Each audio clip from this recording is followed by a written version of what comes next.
આખરે જેની રાહ જોવાઈ રહી હતી તે ખુશખબર દિવાળી પહેલાં જ મળી ગઈ. આપણા સૌ માટે એક ગુજરાતી તરીકે ગૌરવપૂર્ણ સમાચાર એ છે કે કોમનવેલ્થ ગેમ્સ અમદાવાદમાં યોજાવા જઈ રહી છે. યજમાન પદ મેળવવામાં ગુજરાત હવે ફક્ત એક ડગલું દૂર છે. 26મી નવેમ્બરે આ અંગેની સત્તાવાર જાહેરાત ગ્લાસગોમાં થશે. ગૌરવપૂર્ણ વાત એ છે કે દેશની અંદર હવે અમદાવાદ એક મોભાનું સ્થાન ધરાવતું શહેર બની રહ્યું છે.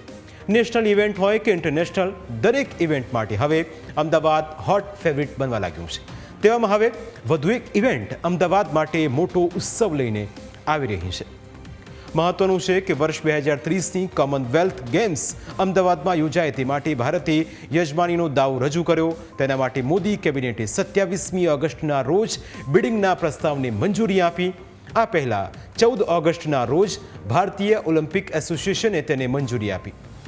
ત્યારબાદ ભારતે 31મી ઓગસ્ટ સુધીમાં અંતિમ બિડિંગ પ્રસ્તાવ રજૂ કરવાનો હતો, જેથી બિડની મંજૂરી મળ્યા પછી 28મી ઓગસ્ટના રોજ ગુજરાતના રમતગમત મંત્રી હર્ષ સંઘવી, સચિવ અશ્વિની કુમાર, આઈઓએ પ્રમુખ પીટી ઉષા સહિતનું એક ડેલિગેશન યજમાની કરવા માટે સ્વિટ્ઝરલેન્ડ ગયું હતું.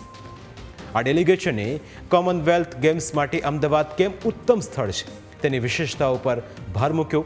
આ ઉપરાંત અમદાવાદ શહેર ખેલાડીઓને વિશ્વકક્ષાની સુવિધાઓ આપવા માટે સજ્જ હોવાનો દાવો કર્યો. ટૂંકમાં ભારતે મજબૂતાઈપૂર્વક દાવો રજૂ કર્યો અને અમદાવાદમાં કોમનવેલ્થ ગેમ્સ યોજવા માટે કોમનવેલ્થ સ્પોર્ટ્સને કન્વિન્સ કર્યું.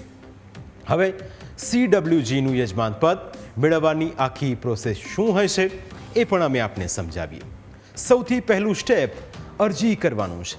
રમતોનું આયોજન કરવા માગતા દેશે કોમનવેલ્થ સ્પોર્ટ્સને અરજી કરવાની રહે છે. તેના માટે જે તે દેશે કયા શહેરમાં કોમનવેલ્થ ગેમ્સ યોજવી તે પણ જણાવવું પડે છે. ત્યારબાદ દેશની રાષ્ટ્રીય ઓલિમ્પિક સમિતિ દરખાસ્તને મંજૂરી આપે છે. સમિતિની મંજૂરી મળ્યા બાદ દેશની સરકાર પાસેથી મંજૂરી મેળવવામાં આવે છે. કેબિનેટમાં સરકારની મંજૂરી મળ્યા બાદ અંતિમ બિડ ભરવાની રહે છે. આ દરમિયાન કોમનવેલ્થ સ્પોર્ટના અધિકારીઓ યજમાન શહેર અને સ્થળનું નિરીક્ષણ કરે છે.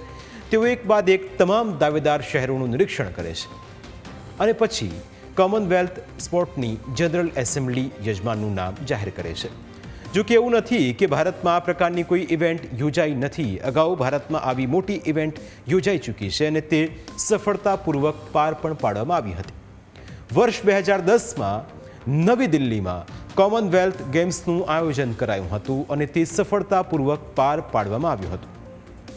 તેના પહેલાં વર્ષ 1951માં એશિયાઈ ગેમ્સ પણ નવી દિલ્હીમાં યોજાઈ હતી અને વર્ષ 1982માં નવી દિલ્હીમાં જ એશિયાઈ ગેમ્સ યોજાઈ ચૂકી છે.